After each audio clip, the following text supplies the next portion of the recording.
এবার যখন গরমের ছুটিটা পড়লো, তখন ভেবেছিলাম এবার আর বাড়ি যাব না। কারণ এবারে ছুটিটা একদম কম দিনের জন্য পড়েছিল। তো তারপরে আবার মনটাও খারাপ করলো, কারণ আমরা প্রত্যেকবার বাড়ি যাই। তো সেদিনকে সন্ধেবেলা 7:30টার সময় আমরা জানতে পারলাম যে আমাদের টিকিট হয়েছে, এবং টিকিটটা হয়েছে ঠিক সেদিনকেই, মানে ভোরবেলা 4:15-র সময়। তো তাড়াতাড়ি করে ব্যাগ-ট্যাগ গুছিয়ে আমরা কিন্তু রওনা দিয়েছিলাম স্টেশনের উদ্দেশ্যে। আর আমরা যখন স্টেশনের উদ্দেশ্যে রওনা দিই, তখন মোটামুটি বাজছে রাত্রি 3:30। তো তারপর দেখো আমরা স্টেশনে পৌঁছে গিয়েছি।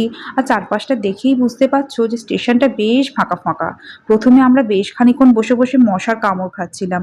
তারপর মেয়েকে বললাম, চল একটু হেঁটে আসি, মর্নিং ওয়াকও হবে, আর মশার কামড় থেকেও বাঁচতে পারবো। আর তারপরে আমাদের না এই যে ট্রেনের মধ্যে, আমি দেখছো আমাদের খাবার এসে গেছে।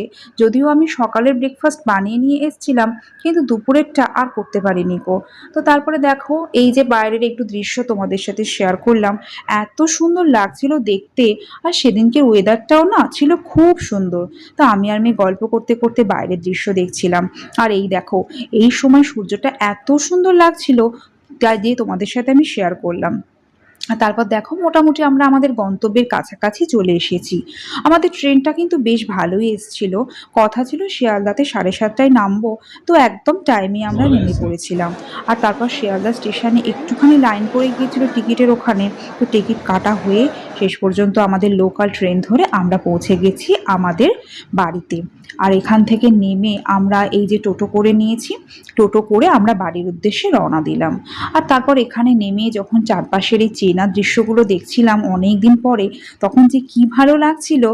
তারপরে দেখো, যাই হোক আলটিমেটলি বাড়িতে এসেছি। দেখতেই পারছো আমার ক্লান্ত বিধ্বস্ত অবস্থা। তো চলো